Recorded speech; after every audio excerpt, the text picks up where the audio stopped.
Quel est le véritable moteur du développement d'une nation?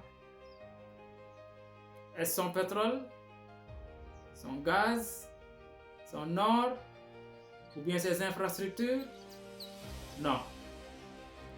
La première richesse d'une nation, c'est son peuple. Et la première richesse du peuple, c'est l'éducation. Regardons l'histoire. Le Japon, après la Seconde Guerre mondiale, était en ruine. En investissant dans l'éducation, la recherche et la technologie, il est devenu une grande puissance mondiale. La Corée du Sud, encore pauvre dans les années 1960, a choisi de former massivement sa population. Aujourd'hui, il est devenu une grande puissance industrielle et technologique. Le Singapour, avec peu de ressources naturelles, a choisi son capital humain comme sa première richesse.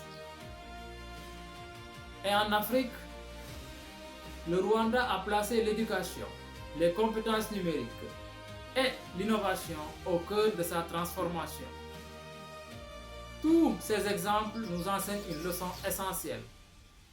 La véritable richesse d'une nation ne se trouve pas uniquement dans son sous-sol, mais dans l'intelligence, les compétences, la créativité et le savoir de son peuple. Le Sénégal possède du pétrole, du gaz, du phosphate, du zircon, des ressources halieutiques et un immense potentiel agricole. Mais une question demeure. Que ferons-nous de toutes ces richesses si nous ne disposons pas des compétences nécessaires pour les transformer? Nous avons besoin d'ingénieurs, de médecins, de techniciens, de chercheurs, d'entrepreneurs, d'informaticiens et des scientifiques. Et surtout, nous avons besoin d'enseignants capables de transmettre ces connaissances aux générations futures. Au Sénégal, cette conviction n'est pas nouvelle.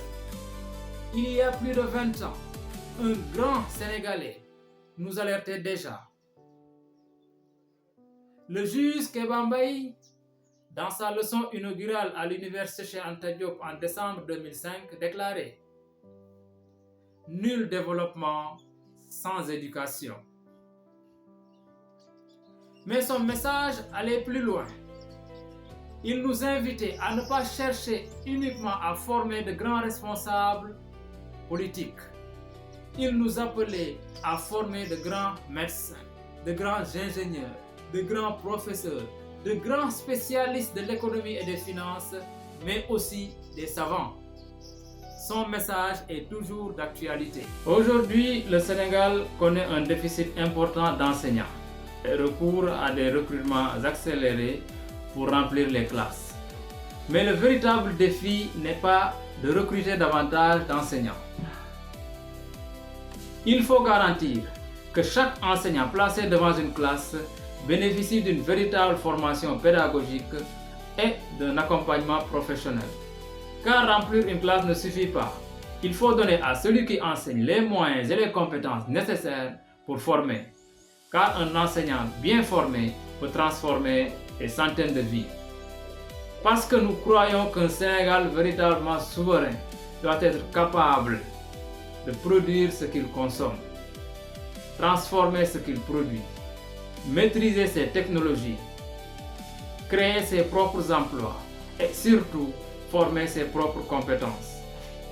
C'est pourquoi And Diang place l'éducation au cœur de son engagement. Parce que nous savons qu'une nation ne se construit pas uniquement avec des infrastructures.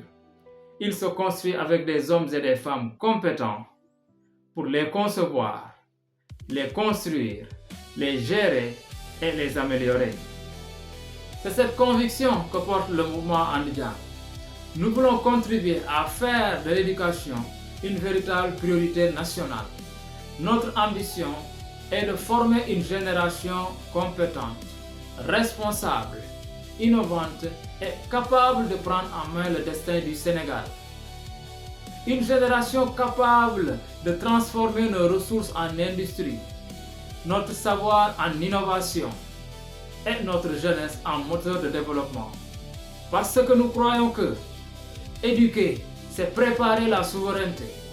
Former, c'est préparer la prospérité. Investir dans la jeunesse, c'est investir dans l'avenir. Le Sénégal ne construira pas son avenir uniquement avec ses ressources naturelles. Il le construira avec ses ressources humaines. Chaque école construite est une porte ouverte vers l'avenir. Chaque enseignant bien formé est un bâtisseur de la nation. Chaque enfant bien éduqué est une richesse pour le Sénégal. Alors, faisons de l'éducation une véritable priorité nationale. Parce que, comme nous le rappelait le juge Kéba Mbaye, nul développement sans éducation. Et parce que notre conviction est claire, un Sénégal éduqué est un Sénégal souverain. Un Sénégal souverain est un Sénégal prospère. Andjang, ensemble pour un Sénégal éduqué, souverain et prospère.